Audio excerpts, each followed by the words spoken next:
But today I'm wearing a T-shirt and I'm hoping I don't end up falling foul of the new hate crime laws in Scotland. It says woman, women as the plural noun, adult human female.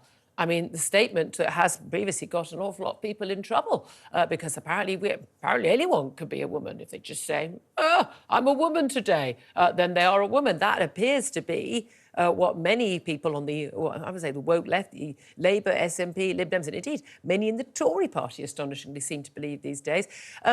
We have seen an awful lot of people who have lost their jobs, who have been censored, who have been basically cancelled for stating not their belief, the fact that a woman is an adult human female and therefore not a man who thinks he's a woman, and therefore trans women are not women, they are men. A statement, I would say, of simple biological fact. There's no hatred involved in that at all.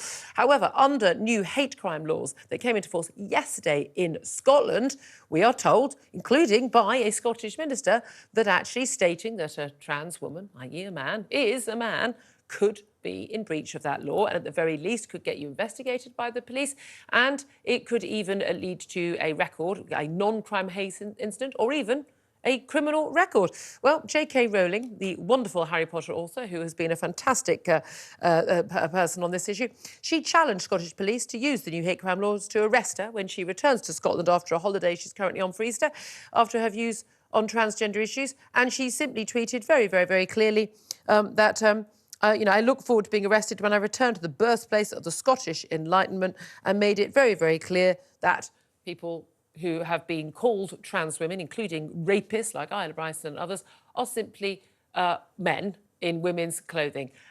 What do you make of this whole row? It's turned into an absolute circus for Humza Yousaf, and it was always going to. We've seen a lot of examples of kind of woke state censorship in recent years across the UK. Yeah, not just in Scotland. Is worth saying. But at the same time, this bill, in terms of how far it overreaches, in terms of how far it goes in criminalising basically common sense, biological facts in this case.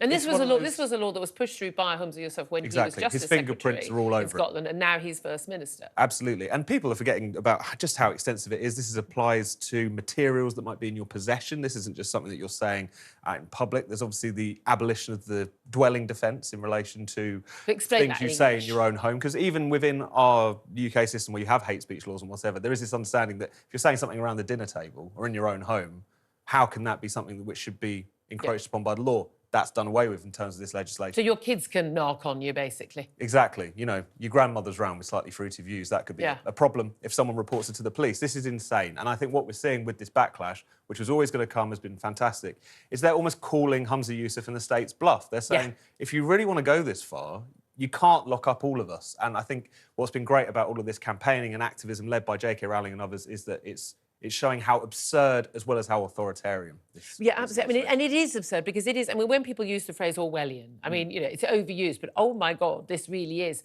Orwellian, and it's Stalinist in terms of, you're being forced to say things that you do not believe or do not know to be true, and are under the threat of having a record. Now, a lot of people say, of course, people aren't going to be arrested for this. Of course, people aren't going to get a criminal record for this. But it's already happened across the UK, actually. And the key thing about this is we're not talking about me saying to either on Twitter or to someone's face or in any other communication, and saying to, say, a man who is living as a trans woman and saying horrible, abusive words to that person, and you're a woman, so you're a man and being really abusive and aggressive. We're talking about simply stating, live your life, as JK Rowling has always done. Live your life, be free, wear what you want, it's fine.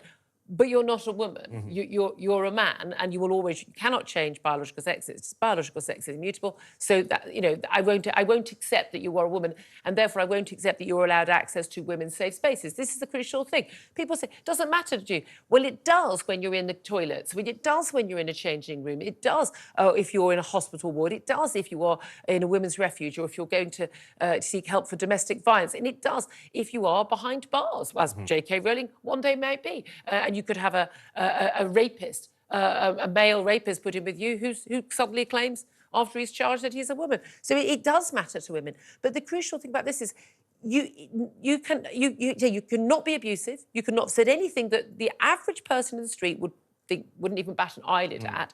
But also, someone could not have taken offence who you spoke to. They could be absolutely fine with your conversation, even, you know, perfectly nice conversation. But someone else who doesn't even overhear it, they're told about it, can say, I believe that this was transgression of this hate crime law. I want you arrested. And by the way, you don't have to be in Scotland. I tweeted yesterday, trans women are not women, trans women are men. Arrest me. I've said it before, Scottish police, arrest me. I refuse to be forced to state something I know to be untrue.